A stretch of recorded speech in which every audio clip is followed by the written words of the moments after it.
비즈니스 선교, 일자리 창출과 유학 기회 제공에 대해서 말씀드리겠습니다. 저는 현재 인도네시아 반둥에 거주하고 있습니다. 오늘 직접 얼굴과 얼굴을 맞대고 말씀을 전해야 되는데 그렇지 못해서 죄송합니다. 저는 원주 북부교회 소속이고 CBF 교수회를 섬기고 있습니다. 상지대학교에서 25년간 근무하다가 2019년 조기 은퇴를 결정했습니다. 그리고 현재는 바라양간 캐톨릭대학교 운파르라고 하는데 토목공학과에서 환경공학을 가르치고 있습니다.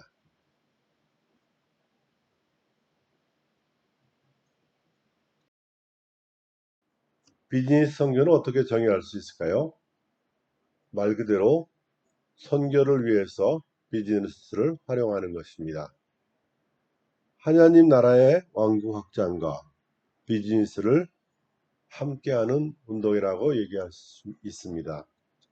이 개념은 경제적 이익뿐만 아니라 지역사회에 긍정적인 영향을 미치고 사회적 영적 필요를 해결하고 기독교 신앙을 발전시키는 더 큰 목적을 달성하기 위해서 사업을 하는 것을 염두에 두고 있습니다.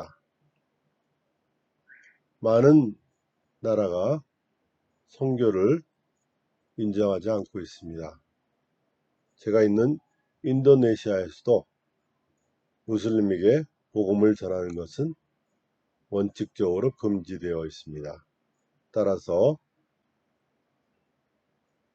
무슬림에게 복음을 전한다고 선교하는 일을 한다면 비자를 내주지 않습니다. 추가적으로 비즈니스 선교는 교회 자립을 위해 일거리를 창출하는 것입니다. 많은 개발도상국의 성도들이 가난에 찌들리고 있습니다.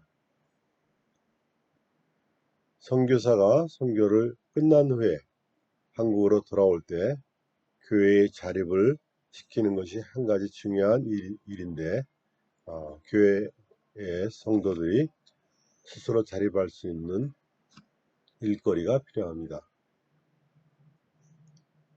또 한국 지역교회와 선교 대상 국가 지역교회 간의 1대1 선교 후원의 구체적인 방법을 마련하면 좋을 거라고 생각이 됩니다. 우리는 CBF 선교회에서 현지 대학교 CBF를 만들어서 지역의 CBF와 1대1로 자매 결연해서 선교를 하는 것도 한 가지 중요한 방안이라고 생각이 됩니다. 일반적으로 비즈니스 선교의 배경을 말씀을 드리면 개발도상국에서는 젊은이들에게 일자리가 없습니다. 제가 있는 인도네시아에서도 좋은 대학을 졸업했어도 일자리가 없는 경우가 많이 있습니다. 또 선교사에게 문제점으로 교회의 자립이 필요합니다.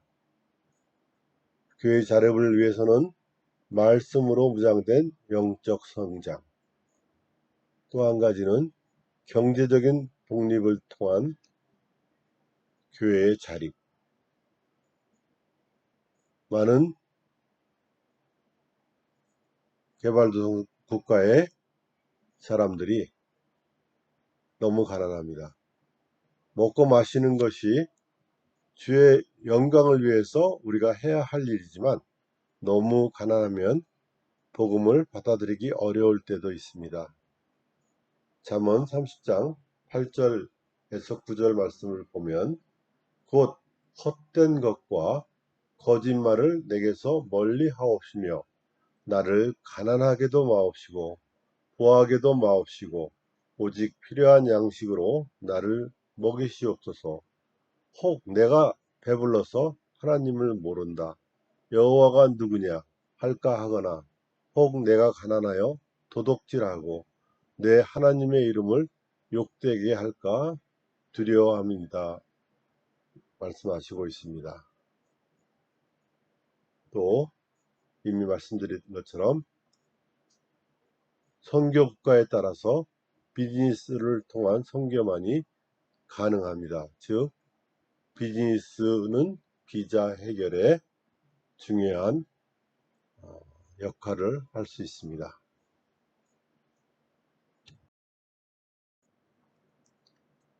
성경에서 비즈니스 선교한 사람들을 한번 찾아보도록 하겠습니다. 다윗은 목자와 왕이었습니다. 요셉과 다니엘은 다른 나라의 총리로서 근무했습니다. 느헤미야는 술관원이었고 후에 유대의 총독이 되었습니다.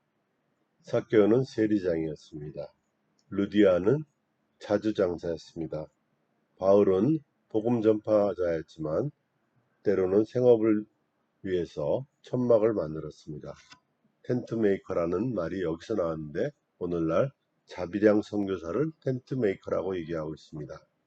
브리스길라와 아글라는 천막을 바울과 함께 만들었습니다. 함께 만든 천막을 판매하지 않았을까 생각이 됩니다.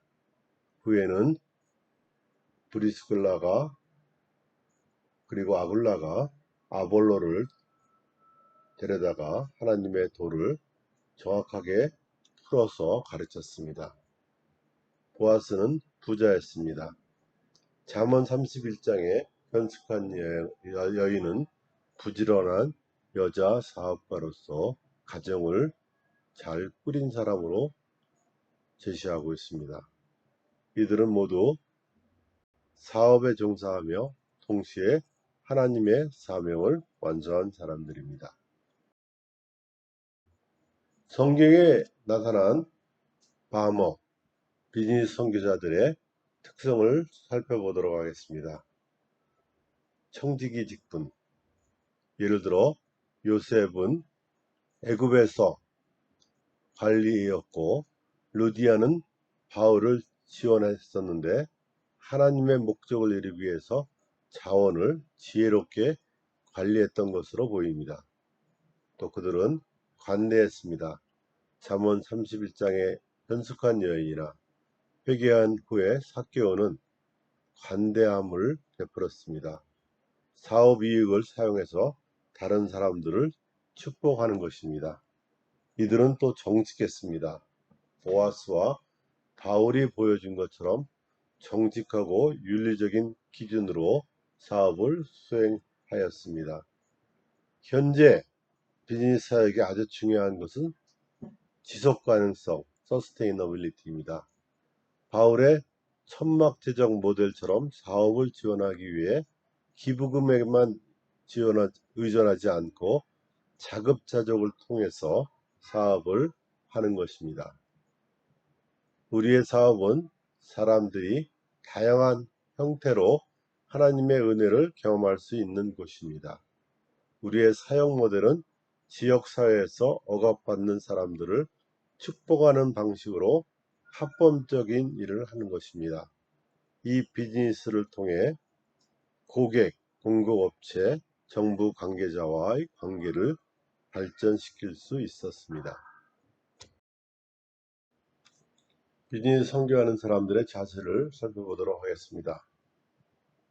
빌립보서 4장 11절에서 13절 내가 궁핍함으로 말하는 것이 아니라 어떠한 형편이든지 나는 자족하기를 배웠노니 나는 비천에 처할 줄도 알고 풍부에 처할 줄도 알아 모든 일 곧 배부르거나 배고프거나 풍부하거나 궁핍에도 처할 줄 아는 일체의 비결을 배웠노라. 내게 능력 주시는 자 안에서 내가 모든 것을 할 수 있느니라. 때로는 경제적으로 어려울 수도 있고 풍부할 수도 있습니다. 그러나 우리가 알아야 될 것은 어떤 경우에도 자족하기를 배워야 할 것입니다. 특별히 내가 하는 일은 내가 하는 것이 아니라 주님이 도와주심으로 모든 것을 할 수 있음을 알 수 있습니다. 디모데전서 6장 6절에서 10절입니다. 그러나 자족하는 마음이 있으면 경건은 큰 이익이 되느니라. 우리가 세상에 아무것도 가지고 온 것이 없음에 또한 아무것도 가지고 가지 못하리니 우리가 먹을 것과 입을 것이 있은즉 족한 줄로 알 것이니라. 부하려 하는 사람들은 시험과 올무와 여러 가지 어리석고 해로운 욕심에 떨어지나니 곧 사람으로 파멸과 멸망에 빠지게 하는 것이라. 돈을 사랑함이 일만하게 뿌리가 되나니 이것을 사모하는 자들이 미혹을 받아 믿음에서 떠나 많은 근심으로써 자기를 찔렀도다 라고 말씀하고 있습니다. 자족하는 마음, 경건. 우리는 아무것도 가지고 오지 않았습니다. 우리가 가지고 있는 것들을 주님을 위해서 사용하고 돈을 사랑하지 않아야 할 것입니다. 비즈니스 선교에는 여러 가지 유형이 있습니다. 복음을 전하는 것을 목적으로 하지만 사회적으로도 여러 가지 영향을 미칠 수 있습니다. 사회중심적인 사업, 환경중심적 사업, 지역사회 지향적 사업, 윤리적 공급망 사업, 신앙기반적 사업, 경제자립적 사업, 전인격 발전적 사업, 혁신적인 사업, 문화중심적 사업, 제자훈련 지향적 사업. 이 중에서 우리가 어떤 사업을 할 수 있는지 결정할 수 있을 것입니다. 이 말씀을 준비하는 데는 제가 인도네시아에서 여러 가지 일을 하면서 비즈니스를 통해서 일할 수 있을 거라고 생각이 되는데 제가 하고 있는 일을 몇 가지 소개해 드리도록 하겠습니다. 할 수 있는 일들의 첫 번째 예시로 문서 번역을 들 수 있습니다. 문서 번역을 통해서 일거리를 창출하고 전도, 제자훈련을 실시할 수 있습니다. 위클리프 선교에서는 모든 사람은 자신이 선호하는 언어와 형식으로 하나님의 말씀을 접할 수 있어야 합니다. 하나님의 말씀은 영적 성장, 건강한 교회, 번영하는 공동체에 필수적입니다. 우리는 그리스도의 몸의 일치와 다양성을 보여주고 사랑과 존중을 보여주는 관계의 모범을 보이도록 부름받았습니다. 모든 사람은 자신의 언어로 하나님의 말씀을 읽을 수 있어야 됩니다. 또 기독서적도 볼 수 있으면 더 좋을 거라고 생각이 됩니다. 열린길 후원의 후원으로 일부의 책들을 번역하고 있습니다. 한글로 쓰여진 책들을 번역하는 일을 하고 있습니다. 전도에 도움이 될 만한 책으로 김정마 형제가 쓴 역사는 하나님을 증거한다는 책과 하나님을 찾는 지성인을 번역하고 있습니다. 아이러닉하게도 한글을 잘하는 기독교인이 없어서 무슬림과 카톨릭을 믿고 있는 사람에게 번역을 맡겼습니다. 이 번역을 통해서 그들이 하나님을 알게 되기를 기도합니다. 또 이 번역된 책들이 전도를 위해서 사용되기를 기도합니다. 또 한 가지는 엠마오 선교학교의 교재들을 번역하고자 합니다. 기존 10여 권의 책들이 번역되었지만 어디 갔는지 또 어떻게 사람들에게 사용되는지 아무도 모릅니다. 번역되지 않은 책 중에서 로마서를 골라서 번역을 하고 있고 번역된 책을 중심으로 한 과씩 반등교회 형제들과 공부하고 있습니다. 또 한 가지 예시는 카페입니다. 일자리 창출과 사업인데 이것은 제 개인적으로 커피에 대해서 관심이 많고 커피 로스터리도 하고 있습니다. 카페는 대중들, 특히 대학생들과 호흡할 수 있는 공간을 제공합니다. 카페를 통해서 마음을 열고 소통할 수 있는 공간을 마련해서 관계 형성을 만들고 싶습니다. 무슬림과 같은 사회에서는 관계 형성이 먼저 되어야 복음을 전파할 수 있습니다. 또 이 일은 젊은이들을 위한 일자리 창출을 목적으로 하고 있습니다. 특별히 건전한 먹거리 문화를 제공하고자 합니다. 인도네시아에서 안전한 음식을 찾아보기가 힘듭니다. 저도 이곳에 왔을 때 한 2달 정도 먹은 음식 때문에 복통이 있고 장염이 생겨서 고생했었습니다. 안전한 먹거리를 제공하고 또 건강한 음식을 제공하고 있습니다. 고랭, 바카르, 고랭은 튀긴 음식이란 뜻이고요. 바카르는 바베큐한 구운 음식을 얘기합니다. 고랭은 비만을 기름을 많이 사용하기 때문에 비만을 유발하고, 바카르는 태운 음식들은 대개 발암물질을 만들어내기도 합니다. 그래서 이런 음식들이 아닌 좋은 음식을 만들고 싶습니다. 특별히 한국 음식이 굉장히 인기가 있습니다. 떡볶이, 잡채, 불고기 이런 것들을 만들어 볼 생각이 있습니다. 참고로 이 나라의 카페는 음식들을 항상 같이 팔고 있습니다. 또 한 가지 하고 있는 일은 학교에서 일부 공간을 줘서 한글을 가르치고 한국 문화를 가르치는 일을 하고 있습니다. 운파르는 제가 얘기한 파라얀강 캐톨릭 대학인데 이 학생들을 대상으로 한글과 한국 문화를 가르치는 강좌를 개설하였습니다. 한국어는 초급, 중급, 고급, 토픽, 고용자들을 위한 EPS 토픽을 가르치고 있고요. 한국 문화는 역사, 종교, 음악, 한국 음식들을 만들어 먹기도 합니다. 이러한 것들을 가르치면서 하나님의 말씀을 전파하고자 합니다. 향후 인근 고등학교에 한글 계좌를 더 개설할 생각을 하고 있고요. 또 많은 학생들이 한국으로 유학을 가고 싶어 합니다. 그래서 언어를 배우고 유학 갈 수 있도록 돕는 일을 해보고 싶습니다. 이것과 카페를 같이 겸용해서 하고자 하는 생각을 가지고 있고, 다른 선교사들과 함께 비자 해결을 위해서 카페 사업을, 어학원 사업을, 유학원 사업을 할 예정에 있습니다. 반등서원의 활동인데 마치 밖에서 학생들을 유치하기 위해서 김각과 요구르트를 주면서 학생들에게 한글 클래스를 설명하고 있습니다. 마치 노방전도하는 것 같은 그런 모습을 보여주고 있습니다. 또 같이 음식을 만들어 먹고 또 한국어를 들으라고 이렇게 학생들에게 선전하고 있는 모습들을 보여주고 있습니다. 또 한복을 입고 절도 해보고 또 음식도 만들고 같이 먹고 있는 사진들을 보여주고 있습니다.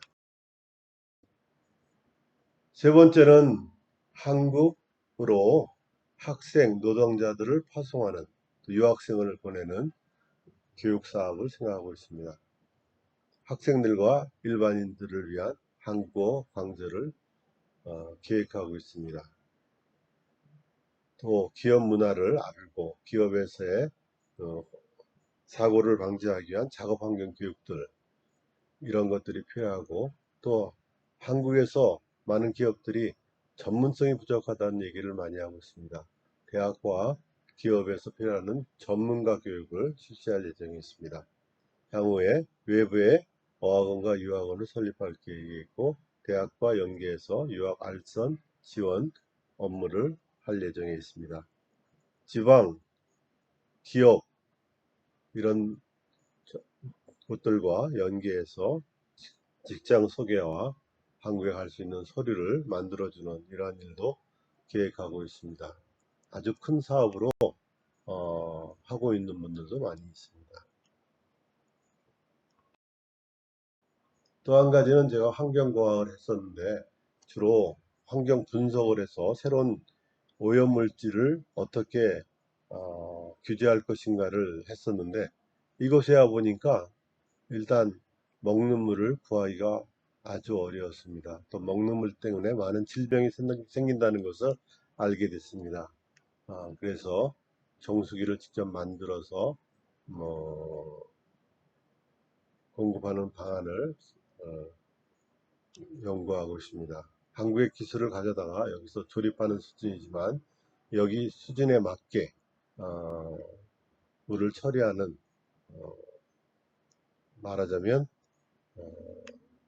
커스터머 테일러드 디자인이라고 할까요? 이런 것들을 해보고 있습니다. 어, 어쨌든 더 개발해서 어, 사업을 해볼 생각에 있습니다. 오늘 제목 중에 유학생 그리고 한국에서 일할 사람들에 대한 일거리 창출에 대한 주제를 가지고 얘기했었는데 한국에는 지금 어려움이 있는데 인구의 감소로 학생 수가 줄어들고 있으며 특히 지방대학은 폐교의 위험성이 있습니다. 또 산업 노동력이 부족해서 산업체에 가면 거의 많은 노동력이 외국인에 의해서 채워지고 있음을 여러분들이 볼 수 있습니다. 그런데 우리가 여러 가지 문제점도 있고 좋은 상황도 있습니다. K문화가 확산돼서 K-팝, K-드라마 등이 많은 사람들이 열광하고 있습니다. 그래서 한국에 대한 인식이 아주 긍정적입니다. 그러나 문제점도 있습니다. 개발도상국의 학생들이 또는 노동자들이 경험이 많이 부족합니다. 한국의 기업들은 경력이 있는 인재를 선호합니다. 또 한 가지 문제점은 한국에 간 노동자들이나 학생들이 더 돈 많이 주는 곳으로 옮겨서 불법 체류하는 경우가 많이 있습니다. 그래서 유학생 유치의 문제점과 해결 방안을 좀 생각하면 문제점은 경제적인 문제, 장학금과 일자리가 부족하고 개발도상국에 있는 학생들이 공부하기에는 한국의 학비가 너무 비쌉니다. 생활비도 비싸고요. 또 정신적인 문제입니다. 가족들과 떨어져 있고 또 한국 문화와 자기 나라의 문화가 너무 다릅니다. 문화적인 충격과 외로움을 많이 느끼고 있습니다. 또 재정적인 유혹이 있습니다. 돈을 상당히 많이 벌 수 있다고 생각이 되기 때문에 불법 체류 같은 그러한 일들이 만연하고 있습니다. 또 한 가지는 준비가 안 된 학생들이 한국에 와서 공부할 경우 중도 탈락률이 아주 높습니다. 또 많은 문제 중에 하나는 수도권의 학생들이 집중되고 있습니다. 5개의 대학들, 한국 외국인들을 거의 5천 명 정도의 수준으로 받고 있는 대학들이 있는데 전부 다 서울에 있습니다.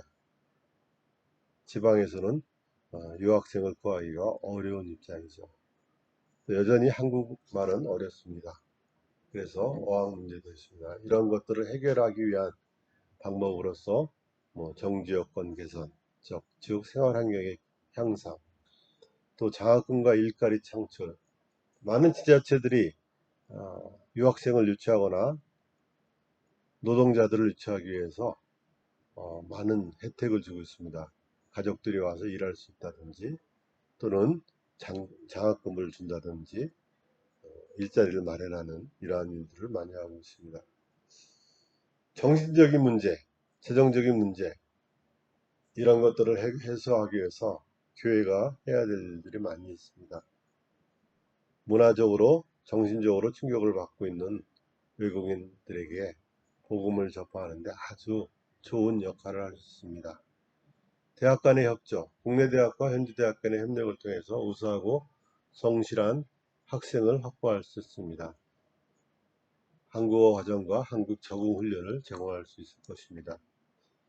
또 한 가지는 잉글리시 트랙, 즉 영어로 가르치는 과정들을 대학들이 만들 수 있으면 좋을 거라고 생각이 됩니다. 우리들이 젊은 사람으로서 선교 비즈니스를 할 수 있는, 여러분들이 할 수 있는 일들은 많이 있습니다. 청년들은 젊기 때문에 혁신적인 사고와 열정으로 비즈니스 선교에 긍정적인 영향을 미칠 수 있습니다. 예를 들어 바울이 자비랑 선교를 위해서 천막 제작을 했듯이 오늘날 청년들도 자신만의 비즈니스를 통해 선교를 지속할 수 있습니다. 이런 것들을 해보기 위해서 현지 학생들과 공동 프로젝트를 개발하는 일, 문화 교류하는 일, 온라인 플랫폼을 만드는 일, 멘토링을 하는 일, 공동 교육과 훈련을 하는 일, 네트워킹 이벤트를 만들어가는 일들을 해볼 수 있을 거라고 생각이 됩니다. 여러분들이 젊었을 때 일하면 좋겠습니다. 저는 65이 넘어서 이곳에 와서 풀타임으로 일하고 있습니다. 언어를 배우는 일도 쉽지 않습니다. 젊었을 때 하나님을 섬길 수 있으면 좋겠습니다. 유스바머의 발굴과 교육 과정을 좀 얘기해 보면, 먼저 여러분들이 하나님 앞에 소명을 받고 또 준비하고 후원도 잘 계획되어야 합니다. 그리고 교회에서 파송을 받아야 됩니다. 준비는 말씀 훈련, CTS나 여러분들이 특별한 DTS, 즉 제자 훈련 같은 것들을 받았으면 좋겠습니다. 언어 문화 습득, 대상 국가의 언어를 배우는 것도 중요하지만 영어도 어느 정도 하면 좋겠습니다. 또 그 나라의 문화를 잘 알면 좋을 것 같습니다. 특별히 여러분들이 비즈니스 선교를 한다면 그 특정 분야에서 전문성을 확보하는 것도 중요합니다. 후원하는 방법은 크라우드 펀딩이나 마이크로 크레딧, 즉 크라우드 펀딩은 작은 돈을 모아서 펀딩하는 것이고, 마이크로 크레딧은 조금 일하는 사람들에게 조금만 돈을 줘서 자기가 스스로 사업을 만들어 볼 수 있도록 하는 형태의 일들입니다. 우리는 모임에서 현지에 있는 교회와 협력하는 이러한 선교적 매칭이 필요할 거고, 하나 제가 제시하고 싶은 것은 현지의 대학과 지역의 CBF가 매치해서 1대1로 선교를 해보는 것도 좋은 방법이라고 생각이 됩니다.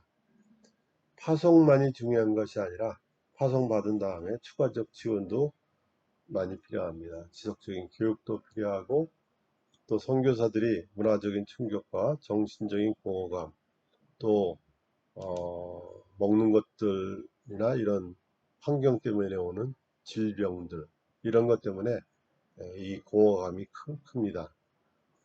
또 그리고 자녀 교육이나 은퇴 후의 삶에 대한 구체적인 지원책이 없기 때문에 굉장히 선교에 나오는 일을 꺼려하게 됩니다. 이러한 일들을 지속적으로 후원교회들과 또는 그런 프로그램들을 만들어서 지원해야 될 거라고 생각이 됩니다.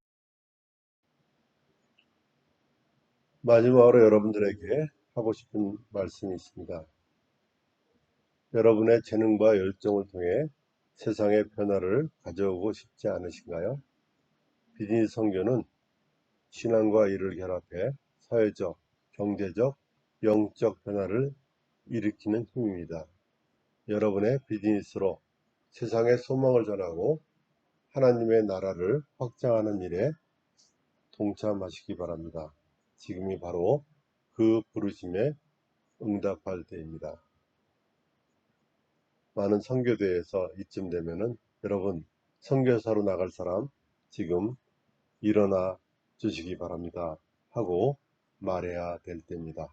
저는 그렇게 하지 않지만 여러분들이 그 마음으로 하나님께 서원하고 복음을 위해서 함께 동참해 주시기를 기도드립니다.